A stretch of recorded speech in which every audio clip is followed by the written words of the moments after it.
Well, how is everyone doing today? How y'all feeling out there? How's the weather? How are your parents? How's your mom? Oh man, this is such a thing today. Hello everyone and welcome to the dark. Well, I was about to say welcome to the dark side of the room, but we ain't on the dark side of the room. Oh no. We are here. Well, I'm coming at you from the Wizard's Tower, and I am Solar Grey, the Cinematic Sorcerer. And I would normally have a co-host, but unfortunately, doctor's appointments be what they do.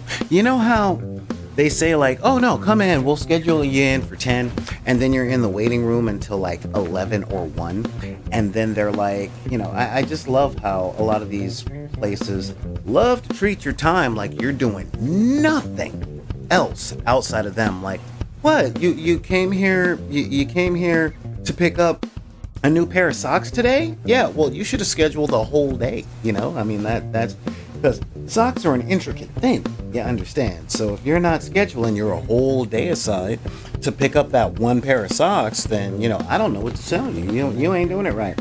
But like I said, I'm Solar Grey, the Cinematic Sorcerer, and I'm coming at you a bit solo today.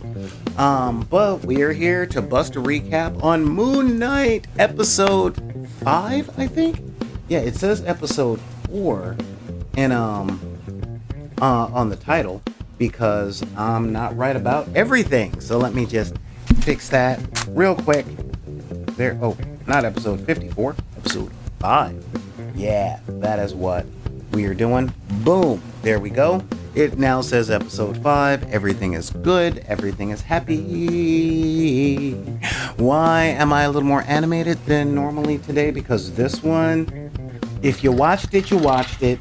If you know, you know. I need to be a little more. What's the term I'm looking for? I need to be a little more up.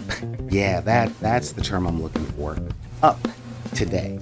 But before we get to all that, let me just do my normal daily announcement things because that is what we do here.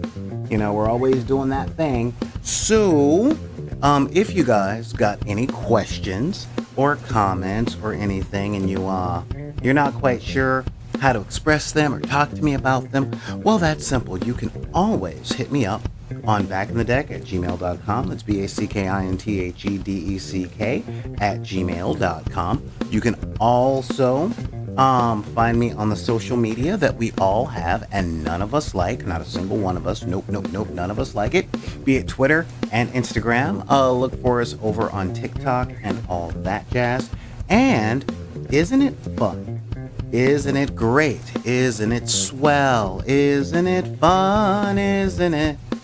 That I have a TikTok now, so you can hit me up at the TikTok at VidP. And if you are one of those people that do the Discord thing, well, guess what? I'm sending you an invitation to our Discord right now. So isn't that fun? So those are all the ways that you can get a hold of us. But wait, there's more. Yeah, that's right. So this is the part of the show where I start begging everybody. Please subscribe to the channel. Send the thing out there. Do I need one of those little animations that are like, subscribe, click, pay me some money kind of thing? If that's what I gotta do, that's what I gotta do. But yeah, that is a thing. That's what I get stuck having to do every once in a while. As you can see, I'm right here in making sure I'm keeping up with everything on the Discord and on YouTube. So I'm saying, hey, what's up to everybody there? Yeah, so please subscribe to the channel. $5 a month is really not that much, guys. It really is not much. How do I know? Because we spend a lot of money on stuff all the time, and if you're gonna spend one, you're probably gonna end up spending $5, and that's how much a subscription here on Twitch costs. And if you don't like Twitch because you don't want to do the Jeff Bezos thing, you know what? I totally understand. Just head over to Back in the Deck. Head over to the Patreon. That's right, and we have a $5 tier. There we go on that. And if you sign up at the $20 tier or more, the lion's share of what you put up there will be going to the community outreach stuff. That's teaching kids how to do 3D printers and play role-playing games and paint miniatures and do all of the stuff that we normally do here. Because what's the point of us being grown-ups and doing all that jazz if we don't make it easier for the people behind us to get into and find the love for the stuff that we have spent our lives loving and that some of us used to get our butts kicked for doing, right? Oh man. So yeah, that is the whole thing. So let's see. I did the email. I did the begging for subscription. This is where I would normally be like, hey, and our guest today is, but unfortunately, like I said, our co-host is stuck at a doctor's appointment, and that is just how it is. Once official places get their claws on you, it's like, oh, well, you should have taken the day off of work because I'm going to keep you for as long as I'm going to keep you. I don't care if I'm your mechanic or your tire guy or your doctor or the people at the post office. It's so weird, isn't it? Oh, my God. So, yeah. But I wanted to talk about a couple of those things before we really got started on today's episode. Okay. Now, for the record, I put in the description spoilers because we gonna get into it, y'all. Moon Knight has been spoiler free from episode 1, 2, 3, and 4. All those have been pretty. And when I say spoiler free, I mean spoiler proof. All right. This show has been so weird and so unusual that you can talk about it all day. If you try and tell people what happened, it'll be like, oh man, you're watching that Moon Knight thing? Yeah, how was it? Oh, dude, well, there's this dude and he wakes up and he's chained to his bed and then he goes to work and he's a really sweet guy, but people don't like him and nobody takes him seriously. And then he wakes up in the middle of Germany getting gunned down by a cult. But then he starts driving a cupcake truck and a dude is in his head calling him a parasite. And then he blacks out and he's covered in dead bodies and he's holding a keychain and then you start sounding like a 6-year-old. Am I right? And then a giant cupcake falls off the top and then a whole bunch of logs fall down and then he throws a gun and then a voice from off screen says, did he just throw the gun? Oh my God, he's stupid. And then he puts on a white suit and then the sky moves, I mean, seriously, this show has been bizarre. Just bizarre.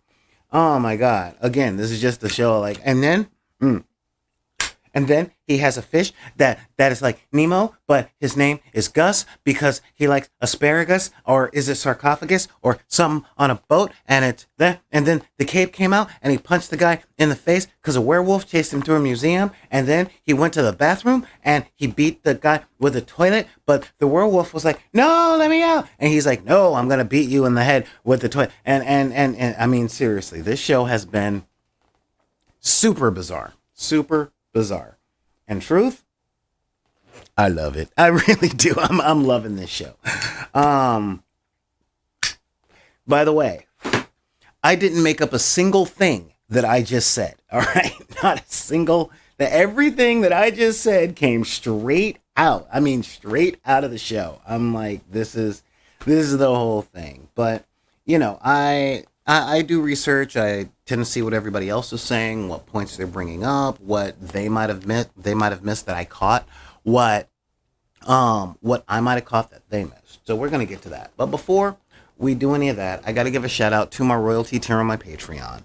I'm talking my queens: Shannon Boom Boom Lay, Laura Holton, Jennifer Kroll, Noah Olheiler, Chaley Watson.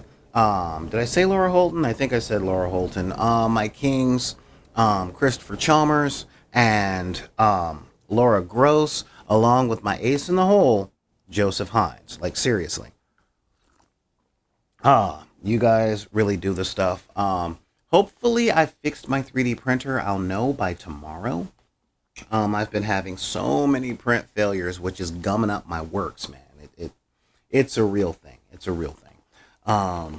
And I hate looking for solutions on the internet because every time you go to a forum, you're like, hey, I'm having this problem, and you get, God, you're stupid. We answered that question like 3 years ago. It's your responsibility to scroll up and read every single post that's been here for the past 18 years. Noob, why don't you get good? I mean, if you were worth anything, your parents would have had sex a whole lot earlier, and you wouldn't be a 12-year-old trying to look for this stuff. Or if you were any good, you would have been born exactly when I was and done everything that I did the way that I did it.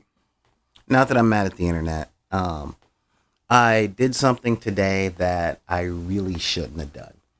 And in my research, I got caught up reading the comments of a bunch of stupid people arguing over fixing the economy and fixing the way things are. And I'm like, why are miserable people fighting against anything to make everything better? And it got me thinking of Stockholm Syndrome and post-traumatic stress disorder, which brings us back to today's topic, which is Moon Knight, because neurodivergency and psychological trauma plays a huge, huge role in this show.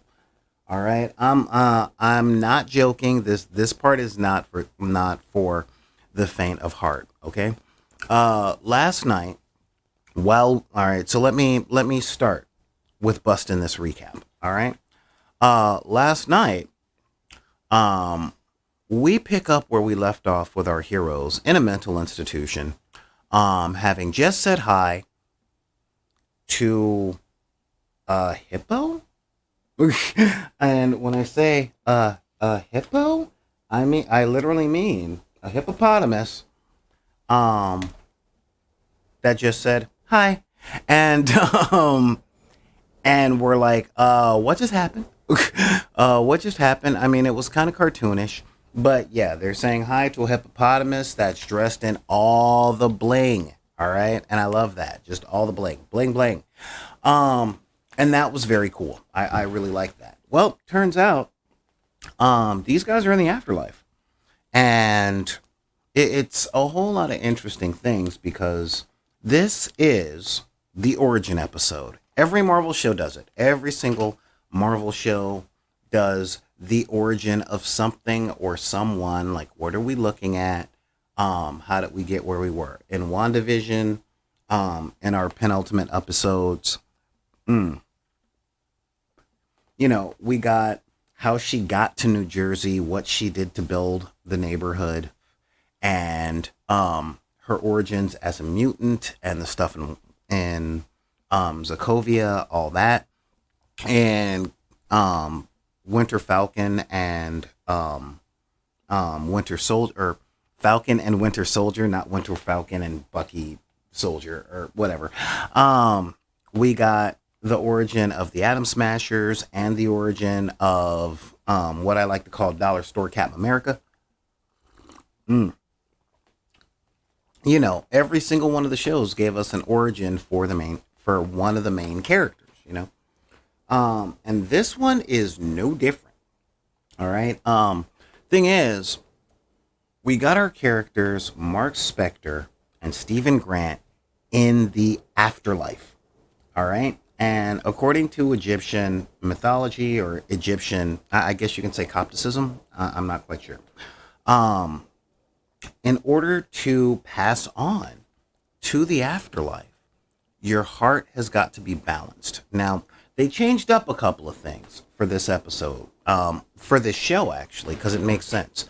And when I say it makes sense, they weigh your heart against a feather of experience. And if your heart is heavier than the feather, if you died with a heavy heart, that means your soul isn't ready for paradise, and Amnit, the crocodile goddess, eats your soul. And if it's cool, then you head out to the field of reeds. You're out there with the fields of reeds, and all you have are a bunch of stretchy white guys with the middle-aged man Gray telling you about the universe and how he's smarter than. Serious? Oh, wrong reeds. Okay, wrong field of reeds. You essentially go to the afterlife at the end of the movie Gladiator. I mean, they have the opportunity for that glorious shot of, look at my fingers touching all of the wheat, But in this one, since Mark Spector and Stephen Grant don't know who the original is, they both think they're the original personality. Mark is hiding a bunch of memories. Stephen has a bunch of holes in his memories. So we go down the clip show and we see how the Moon Knight came to be. We get to see this mission that Harrow was talking about, and we have some interesting insights inside the mental institution because we keep flashing back. Now, here's the thing on this show, and I can see a lot of people not liking this show. And the reason I see a lot of people not liking this show is because we have become very accustomed to straightforward narratives, okay? A leads to B leads to C leads to an explosive fight leads to epilogue, and it all ends with a nice conversation. A nice conversation that tends to start, well, it's such a shame that blah, blah, blah didn't understand that the magic was inside him the whole time, except for the magic of friendship. That's around us all the time. This show, Moon Knigget, all right? This show has a premise of having this particular neurodivergency is not a picnic, okay? This stuff is difficult. And when you have some sort of neurodivergency and you live a chaotic life, it's not really cool. All right. It's not really cool. There's a lot of stuff that gets in the way of resolving your issues and becoming a fully realized being.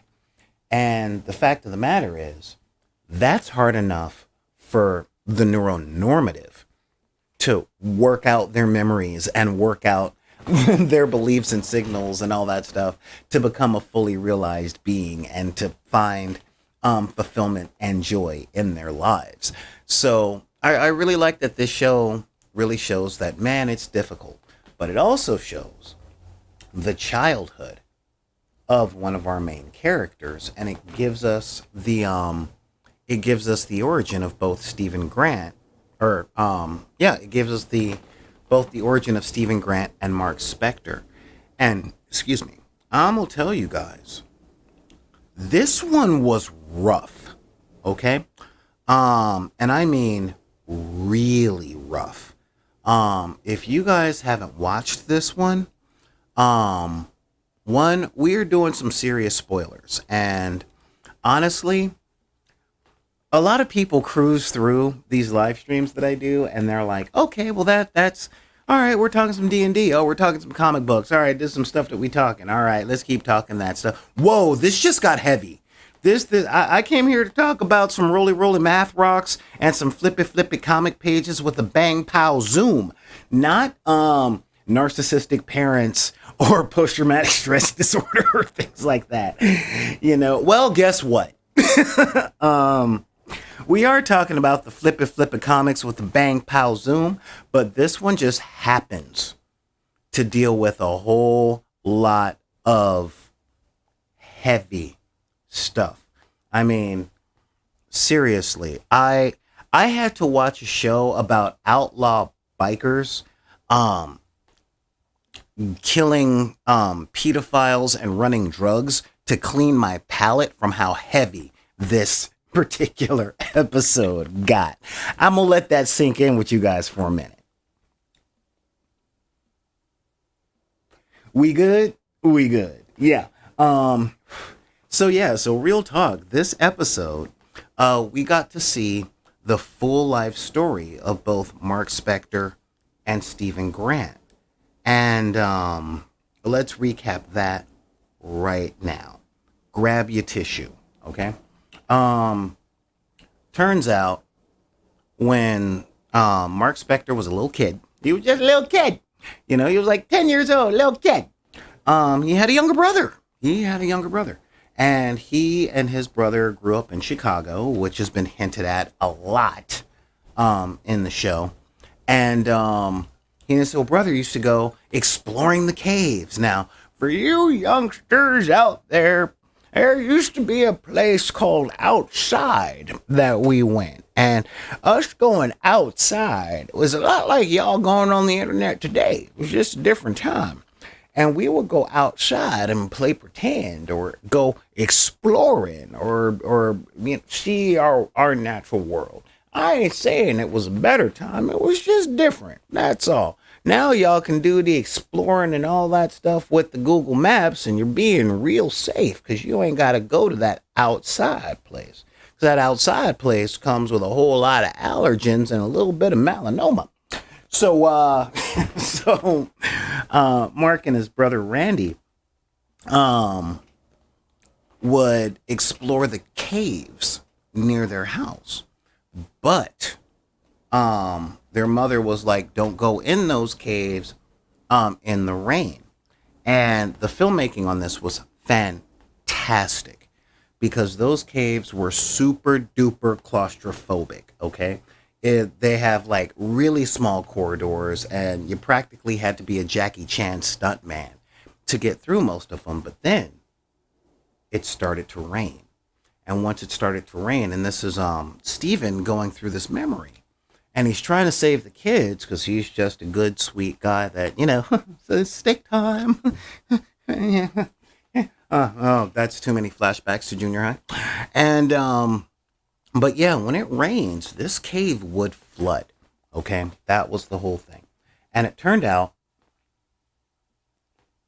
that, yeah, they're having a regular old day. And not gonna lie, when they introduced the mom, I'm like, "Ooh, hey mom, how you doing?"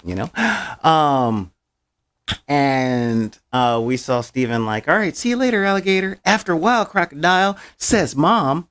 And they go exploring, and of course Steven is following the kids, and he sees that the cave flooded and the little brother died. And they're sitting up, they're literally sitting shivas, the Jewish grieving ceremony where the family locks themselves in the house in order to get through their grieving process. It's actually a really cool thing. And the mom snaps like John Delancey playing Q on Star Trek. That's a different show. Sunday afternoon at noon on Nerd Soul on YouTube. Okay, but yeah, she snaps, and sure enough, she just loses it. She loses it. And it turns out Mark has big brother guilt. You were supposed to protect him. You're supposed to look out for him. And the mom is just like, "It's all your fault. I want my baby back, not you. You're the one that lost him in the first place." Blah, blah, blah, blah. And it's heartbreaking. It's heartbreaking. And his dad, who is the dude who plays Monk? Anyway, this guy, all right, either this guy or Richard Picardo or the dude from The Big Bang Theory. He's that archetype. Okay, let's try and get along, and she's your mom and you're her son, and this won't last forever. She's just grieving. Just be patient with her. Give her time. And they go through his life, and like his father would be like, "Here, have a birthday cake. I'm just trying to hold the family together." And every year for his birthday, his mom would either lock herself in the room or come down the stairs, like drinking the hard liquor out of wine glasses. All right. She's doing shots out of wine glasses going, "Oh yeah, you're a year older. You know who ain't a year older? Yo dead brother." I mean, seriously, it was, I would say I'm being hyperbolic. I'm just making up the lines, but I'm not taking away the feeling. All right. I'm just like, man, somebody put her in a hospital. This is not cool. But yeah, when his little brother died, it turns out that his mom was no longer capable of loving him. And it like fast forwards to him leaving home. And his dad's like, "Come on, just be a little patient, tough it out, blah blah blah." And he's like, "Man, I am 18. I have put up with this for way too long. You're talking about being patient. I got to go. All right. I got to go. I got a thing, whatever thing that is. But and his dad's like, I can't lose another son. I'm just trying to keep this family together. And he's like, yo, you failed. Um, you failed. I failed. They failed. Everybody failed. I'm out. I'm joining the military. I'm done. I'm gone. All right. Um, and this is told non-linearly because when they talk to the hippo goddess, I think her name is like Ted Mehmet. Um, and she's like putting them on the boat, saying, "No, you got to balance your stuff before we get to the gates of Osiris, because if not, I'm gonna throw you overboard." And because you're gonna have a heavy heart. But oh yeah, speaking of heavy heart, and she reaches into their chest and pulls out both of their hearts, puts them on the scale, and the scale is like, "Ah." And she's like, "You are really not balanced, okay? You got to go back in there, go through your subconscious, and work your stuff out. I'm really pulling for you, okay? I really want you to work your stuff out because I want everybody to be happy and joyous in the afterlife. You might even get to see the ancestral plane, which is awesome, which was an Easter egg drop. Really solidifying that this is in the Marvel Universe because the ancestral plane, of course, is the afterlife from the Black Panther, where Bast lives. And so yeah, you get to see a bunch of that.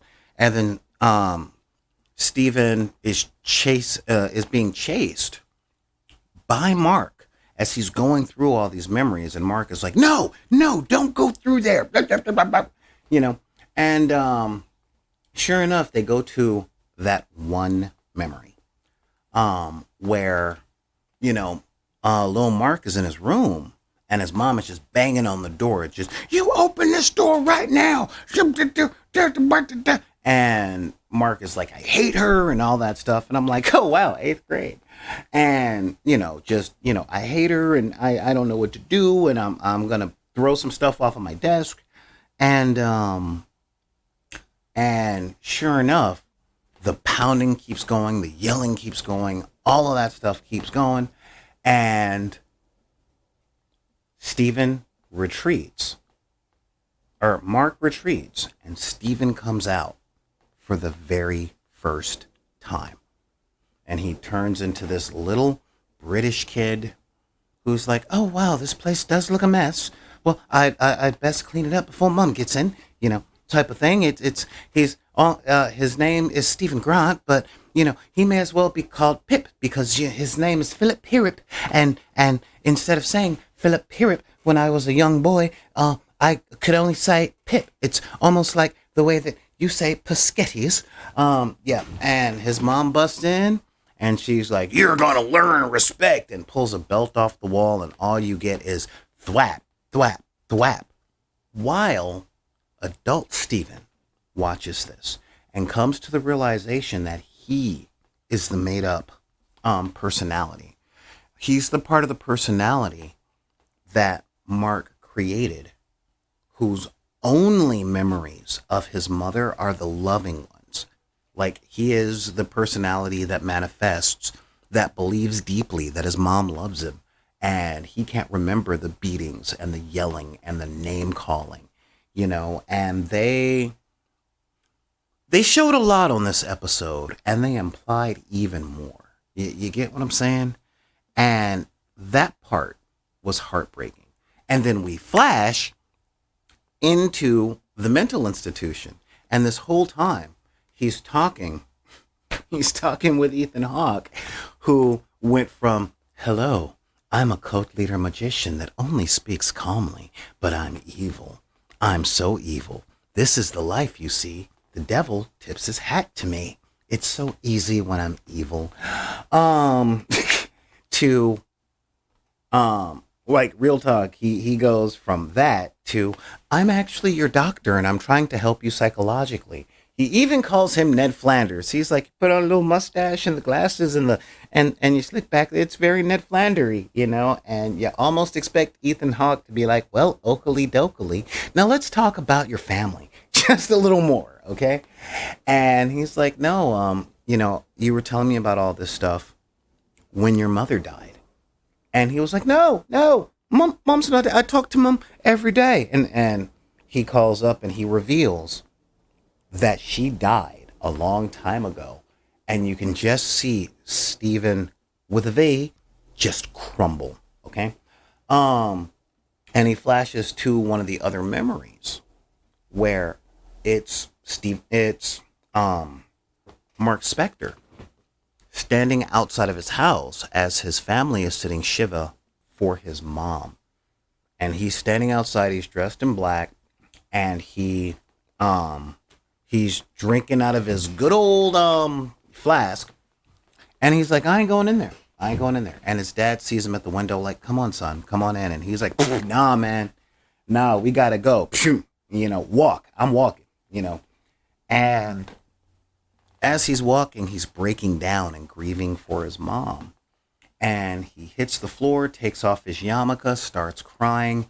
And then Stephen comes out and he's like, oh, hey, mom, you wouldn't believe it. I'm lost again. I don't know where I am. I had another blackout or something and all this stuff. And just like in the very first episode where he's on the phone with his mom, you see the full context of that. And it just, I ain't gonna lie, guys. I cried, okay? I seriously cried.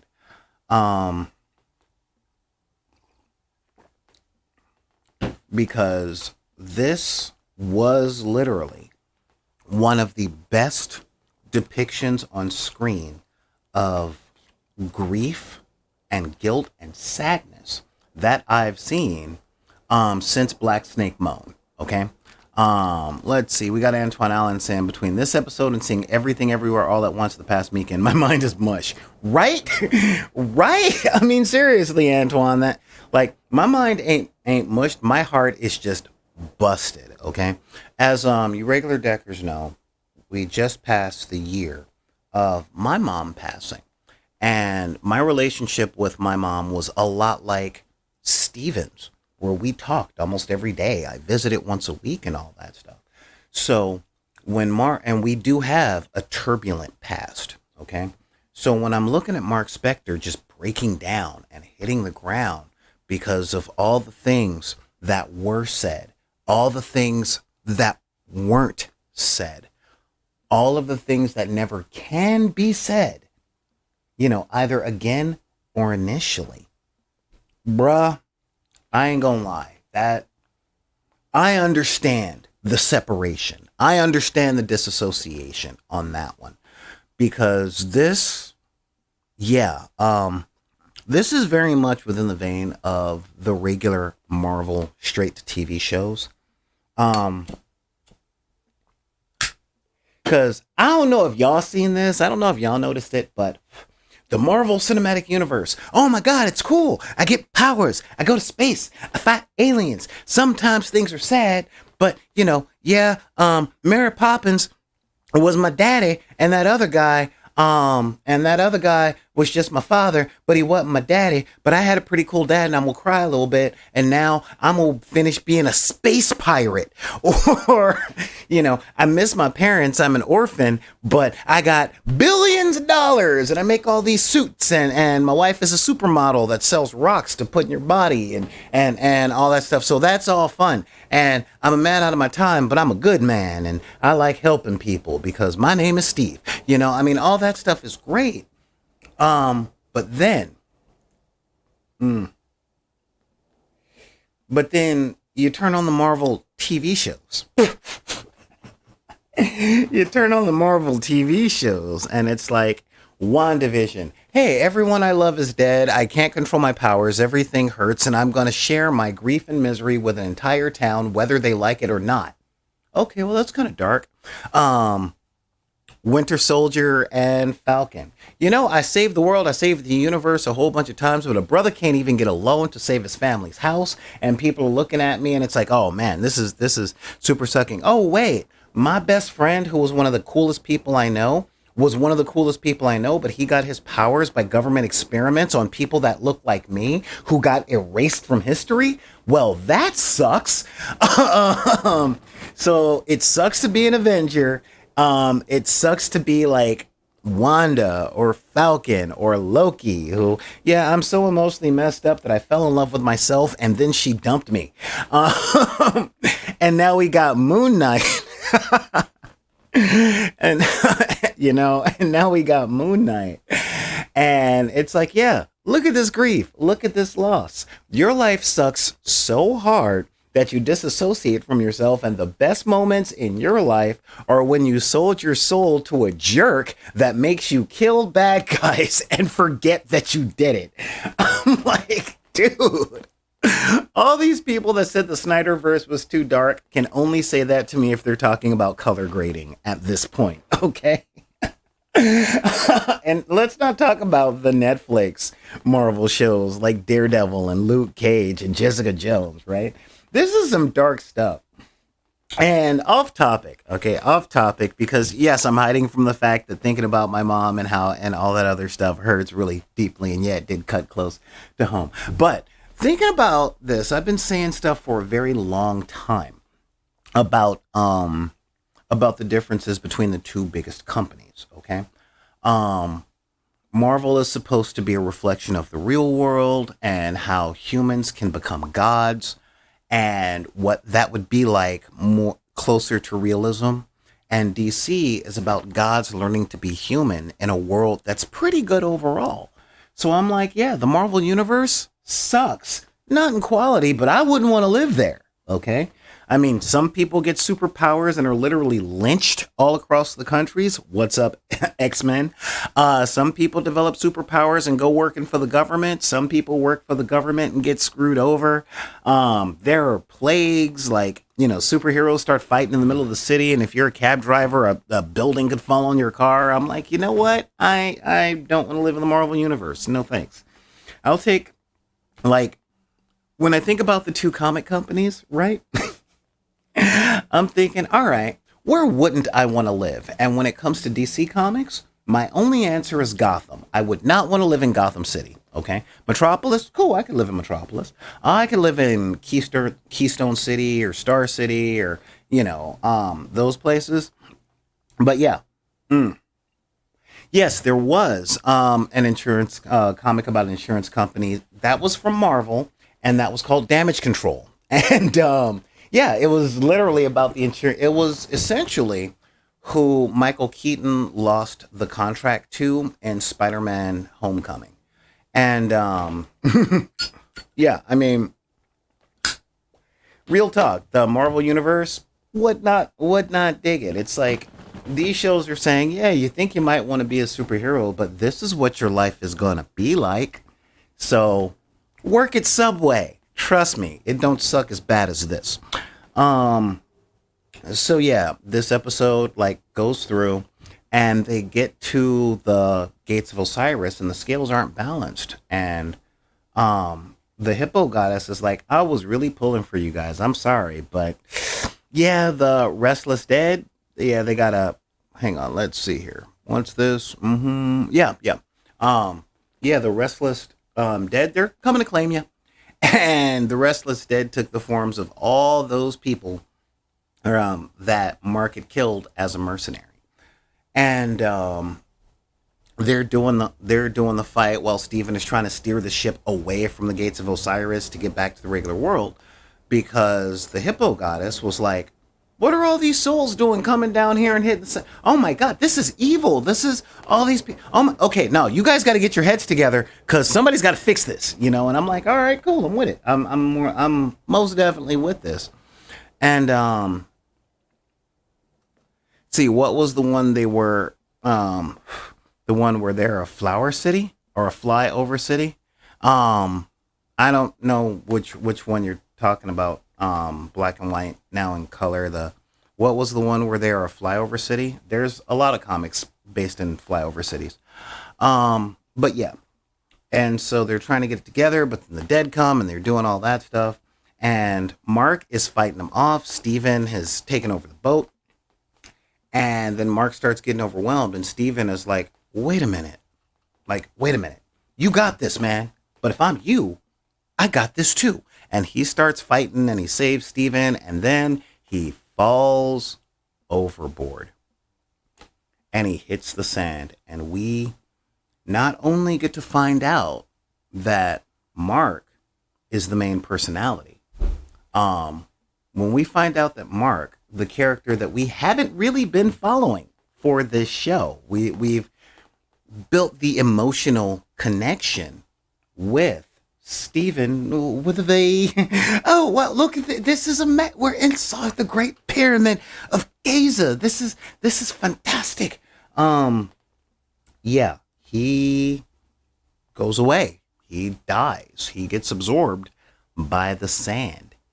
And it's really, really emotional. I'm going to start off by saying, because, this is just me on the show, so we got some time to talk. This show, this episode of this show was a royal flush. Okay? Absolute royal flush. This was so well written. It hurt. It really hurt to watch this. I mean, again, when I'm watching stuff on TV, I'm like, okay, that's a little okay, it gets me a little bit in the feels. But I cried on this movie, or on this episode, like normal people cry when they watch a Pixar movie. A lot of people are comparing the death of Stephen with a V to the death of Bing Bong from Inside Out. And you know what? You ain't wrong. You ain't wrong. I'm like, oh, who's your friend who loves to play? Who's your friend with a fish? Bye, Stephen. But there were a couple of other things, and this was something I was going to talk about with D-Dubs today. There's been a hint at a third personality. And looking back over the show, they've been there. They've been there this whole time. They left us with a lot of assumptions, okay? But there are some other things in there. If we go all the way back to the first episode, there's something that we notice in this show. And that is, Stephen is like Jackie Chan. He runs away from everything. No, please, can we talk about this without you? Stephen, or that's Stephen. Mark is a fighter and sort of a bargainer. Like Stephen is the dude that's really good in hand to hand. He'll take a punch. He'll do a lot of other things. Okay. But we've been talking a lot about a third personality that hasn't had a name put on him. In the comics, there's another personality named Jake Loxley. Okay. Jake Loxley. And, it was in the books. He has two jobs. Okay. Now, one, in the books, Mark Spector is the prime personality, and he is the one that has Moon Knight. Now, Stephen Grant in the comic books is the Bruce Wayne personality. He's smart, he's likable, and he's a billionaire, And Jake is the dude on the street. He's a cab driver. He interrogates people while investigating things, and a lot of people have this idea that he's a narc. They really think that he looks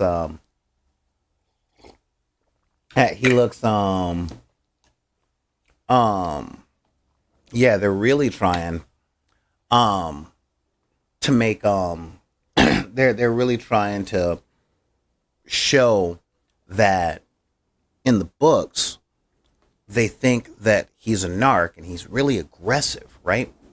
Well, in this show, there's been a few things. Jake Loxley, for example, wears a hat. And there were a couple of things, and I saw this on Heavy Spoilers, so check that out after this show. Oscar Isaac has shown that personality before. When we meet Layla, they talk and all that stuff, but when they're in Egypt and he's wearing the baseball cap and he's like, you're not supposed to be here. The interesting thing that when it was pointed out, I went back and I looked and I'm like, I will be darned. He uses a different accent. Okay. And, whenever we have the blackouts, right, the personalities mesh, But we have the blackouts, and we know that we're going back and forth between Steven and Mark. However, there was a little hint of he's wearing the hat and he's looking at Layla like, you're not supposed to be here. Another hint was in the first episode when he has a date with the really hot chick at work.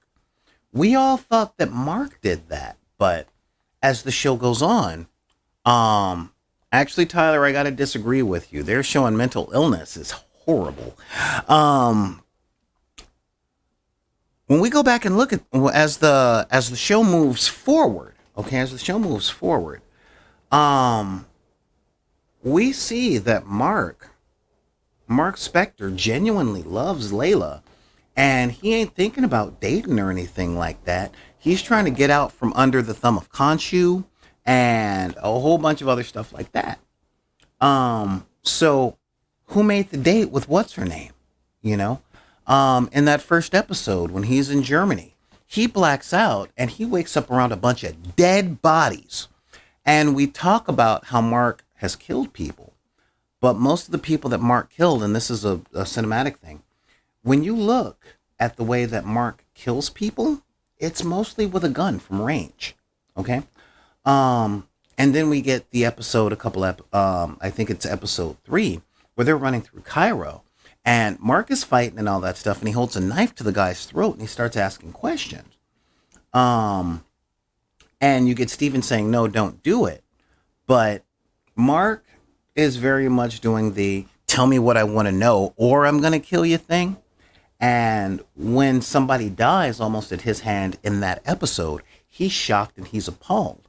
And then, you know, we have him coming into consciousness with his knife in one of the dudes. And he's like, Steven, what did you do? You know, and the two really big hints that we see at this Jake character is one, the sarcophagus from the last episode when they're running through the mental institution. Mark finds Steven in a sarcophagus and he opens it and it's like, Mark, Steven, oh my God, look, we're friends now. But there's another sarcophagus that's like, hey, you gonna let me? Hey, what's going on? And that is a fascinating hint. And in this one, every time Mark ends up back in the psychiatrist room, his physical traits change. Okay. We've got Steven that's being all, but he's got no injuries on him while he's talking. And then we flash to, Mark trying to get out of there, and they, or not Mark, but somebody is trying to get out of there. We think it's Mark, and they sedate him and they hit him and all that stuff. And then Mark comes back and he's like, I thought you sedated me. And they're like, we can't sedate people without consent. And then they flash back at a different time and his nose is broken. His eyes are messed up. And it's like, hold up. Why does he look different? Every time. And if you listen very closely, you can hear that the accent that he has when his nose is broken is the same one that he has when he was wearing the hat in that episode. And it's a different accent from Steven or Mark. Okay. And they've kind of been showing us this the entire episode. And I think they're really pushing toward this third character, Jake, being unknown to everyone else. Now, in the books, all right, Jake is the violent one. He is the one that kills, and he'll kill for Khonshu. That's fine. He just likes killing people because he's got anger problems and he expresses himself through violence. And what this show is very much doing is, if Mark is the central personality, we've got Steven, who's a separate thing, who is sweet and smart and only thinks of his mother in terms of love. So where is all of that violence, that resentment, that all of those things that comes up when you're stuck in an abusive atmosphere with an abusive person. Okay, like I said, I warned people we're going to get heavy, but I grew up in an abusive environment, and you run the gambit of all the negative emotions. There's sadness. There's also a lot of rage and a lot of temptations toward violence. This is why kids that grow up in violent and abusive households are so prone to temper tantrums, breaking things, things like that. And that's something that we've kind of assumed that Mark was doing because of the whole mercenary life. But he talked about going AWOL in a fugue state can get you, dishonorably discharged. You get fired from the military. And so he went for the only job that he could, which was mercenary. Well, if he went into a fugue state in the military, and whatever that fugue state was, he was AWOL. He's telling this to Steven, and Steven doesn't know. So if Steven doesn't know that Mark was in a fugue state in the military, a fugue state is a disassociation with the world, and when you come out of it, you just don't remember anything. So who was controlling the body at that point? If Steven doesn't remember being in the military, and Mark knows that he was drummed out for going AWOL in a fugue state, what did he do in that fugue state, and who was steering the ship? All right. So I gotta say, this has been brilliant writing, just such brilliant writing. Truth be told, I still don't know what's real on all this. And I read the books. I read the 2016 run. I read the 2014 run. I'm like, I didn't read the stuff from the Ultimates and all that. But yeah, there's so many things that they've been dropping to that. There's another personality. It's just, there's so much more going on. Us as the audience, we're just kind of going, what? I missed that. Yeah, I was talking to someone who was like, yeah, I think I want to start watching it. And I'm like, yeah, you should. Well, I don't know. I might be, and I'm like, dude, this show is spoiler proof. Because there is so much going on in this show. And as I said earlier in this episode, excuse me, when you're watching this show, the whole premise, the whole point of this thing is that we're not supposed to know what's real. Okay. This book is done from the perspective of Moon Knight, Mark Spector, and he doesn't know what's going on. So when it came down to it, he doesn't know what's going on. We, as the readers who are looking at the story through his point of view, he doesn't know what's going on. So nobody knows what's going on. And a lot of people would look at me going, man, this is stupid. I don't like this, blah, blah, blah. And I'm like, okay, just hold up. Not every story is supposed to be laid out this way. All right. Not every story is set up so that you can read it and you know what's going on and all that stuff. If that were the point, there'd be no such thing as mystery novels. There'd be no tension. Okay. Does this show have too much? Your mileage may vary. I personally don't think so. I don't think so. I like not knowing what's going on. I like feeling like I am not even qualified to figure out what's going on, so I can just kick back and enjoy the ride. Now, I think that comes from part of my personality because I grew up in LA. I say this every show. Yeah, I grew up in LA. However, I didn't grow up in LA the way a lot of people might have. I didn't learn how to drive until I was 30. Okay. And I'm very patient about a lot of things. And I learned that from public transportation, because if any of y'all have ever been on public transportation, it don't matter how you feel. All right. You got no control. You cannot control when the bus shows up, when it leaves, if it's going to be early, if it's going to be on time, if it's going to be late. You don't know if you are going to be on time or early or late. You know, you get on that bus, you can't tell the driver to go faster. You can't change the route. You can't tell them to not pick up certain people because you're late. You are just in it. you're in that bus and you get off at your stop. And your stop is never exactly where you want to go. You always got to walk at least a block to get to where you need to go, right? So that bus isn't going to drop you door to door. You're going to get off at that stop and you're just going to walk from that stop to wherever you're going. So that's it. You're on. You can stress out. You can try and control. You can do all of that stuff like, man, it's going too slow. Blah, blah, blah, blah, blah. Or you can just realize this is where you at. And you're on it for the ride. And that's what I think is really cool about this show. I can try and figure out a couple of things. I can proverbially try and figure out if the driver's going 30 miles per hour. I can try and figure out if there's going to be somebody at the next 2 or 3 blocks. But that's all just a fun little exercise to pass the time while I'm on this ride that I have no control over. And so when I'm watching this show, that's how I feel. That's literally how I feel. I'm like, I don't know what this is. What was that? I don't know. Hopefully we find out. We'll see which is real. Is he dying? Is he on the boat? Is he in a psychiatrist's office? I don't know. Let's see what happens. And that's really where I am. And I love it. I love this show. I love what's going on. I love what I'm watching, and I'm interested to see how this plays out. Now, this was the penultimate episode, and it hit us really hard in the emotional feel place. Like I said, I shed the same type of tears that I shed when I watched the beginning of Up, when I saw Jesse's story in Toy Story 2, how I saw the wrap up of Andy's story in Toy Story 3 when he's playing with the little girl.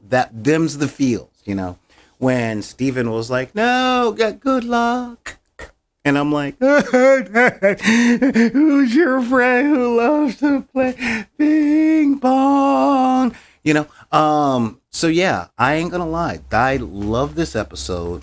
I think this is my favorite Marvel show to come out post, the Marvel shows that come out on Disney Plus and all that stuff. This, I think, is number one. Before I had Falcon and Winter Soldier, and Loki was just under that. But this one, I'm just like, dude, yeah, I gotta say, this is my jam. This is the type of show I like watching.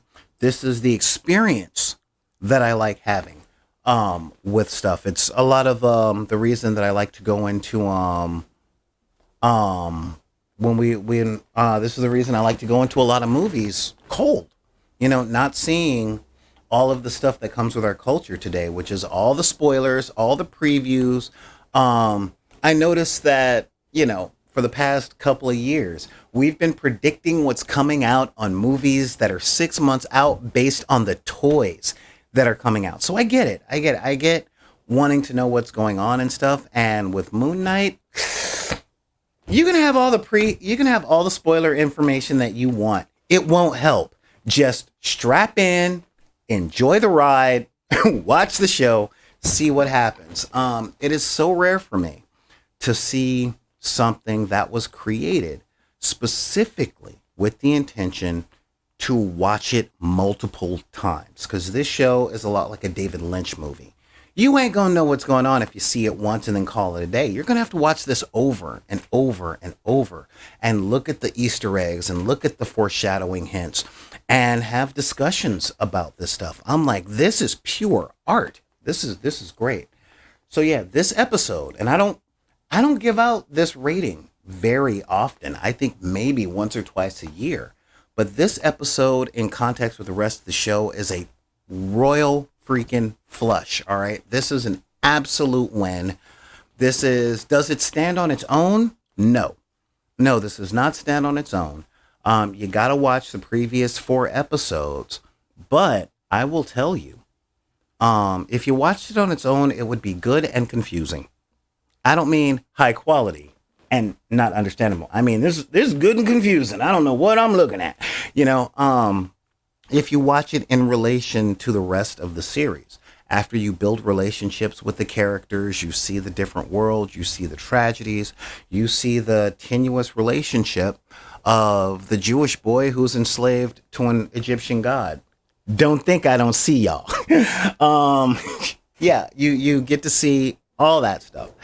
And honestly, this is my favorite penultimate episode of my favorite Marvel show so far. They're seriously raising the bar, and they are showing that they're gradually going from PG-13, bring the family, to we're talking to the people that we said bring the family to 12 years ago with Iron Man. Actually, no, that came out in 2008. So we're talking, what, 14 years ago? So it's like, yeah, remember when your dad took you to see Iron Man? It's been 14 years. Oh, and your girlfriend's pregnant. That's fantastic. So watch Moon Knight now, because they pretty much said we're going to grab one audience and ride them to the graves. Yeah, you know what, Antoine, I'm with you 100%. Oscar Isaac deserves not an Emmy nom for this. Like, Oscar Isaac deserves the Oscar for leading male character in a drama. Okay, I mean, forget Bridgerton, forget Succession, forget what is it, Pension or whatever that thing is on Apple Plus. Seriously, I have never seen an actor work like this before, because I guess he went into the show with nope, I really got to prove myself on this one, because people still remember me as Apocalypse. And yeah, we ain't forgot. We ain't forgot little Mr. Blueface. Yeah, Severance. Thank you, Clever Little Vixen. Yeah, like, forget all those shows, okay? Oscar Isaacs is putting in the work on this one. Between body language, facial expressions, accents, like, when he's playing Steven, you can emotionally attach yourself to that character. And then when he plays Mark, you can intellectually attach yourself to that character. And when Khonshu takes over his body, it's like, whoa, this is a totally different thing. And he did such a good job that I missed another role that he was playing right in front of us, So yeah, honestly, Oscar Isaac, man, forget Severance, forget Succession, forget Better Call Saul, forget Mayans, forget everything else out there. Like, Oscar Isaac doesn't deserve an Emmy nod. He deserves the Emmy. In fact, everybody else should just hang up. Just nope, not this year. Maybe next year. We'll those other shows, they have season after season. But yeah, for 2022, yeah, I gotta say, man, just save your letters, guys. This needs to go to Oscar Isaac. Nobody else should put in a bid for that Emmy. Okay. Yeah, it's just again. So that's what I got to say on that. And I want to thank you guys for showing up today. This has been fun. And yeah, I'm not gonna lie. Like, Oscar Isaacs should really get the Emmy for best. I'm not saying all the Emmys, just that one. And yeah, that's the thing. And speaking of Emmys, now I'm being played off. All right, I get it. What do you guys think about this show? Talk about it with yourselves. Honestly, continue the discussion over in the Discord, which I'm putting an invitation to the Discord in the chat. And yeah, seriously. Continue the conversation in the Discord, or email me directly at backinthedeck@gmail.com. That's BACKINTHEDECK@gmail.com. Or you can hit me up over on the social media that we all have and no one likes, which is Twitter and Instagram. Hit me up on TikTok. And of course, join the Discord server and all that stuff. So also let me know, how do you think this is going to end outside of the big superhero bad guy battle with the CGI stuff? And actually, that's no, we've already seen spoiler things for that. So we know there's going to be the garbage ring in the sky because it's a superhero thing. So anyway, but let me know how you guys think they're going to play this out with the different personalities. All right. But with all that said, thank you guys for showing up. Join us here tomorrow for Hobby Hall. I think we might be painting some miniatures if I can get this thing. If I can actually find some of my miniatures in my pile of shame. But in the meantime, If anybody tells you that you can't like what you like because of the circumstances of your birth, be it race, religion, creed, gender identity, sexual orientation, disability, neurodivergency, or your budget, because there is no such thing as a housing project that's more than 2 miles away from a trailer park, you can tell them to take any of them cards, any of those cards, and put them back in the deck. This is Solar Gray, the Cinematic Sorcerer, saying thank you guys for helping me bust a recap on Moon Knight episode 5. We'll see you guys later.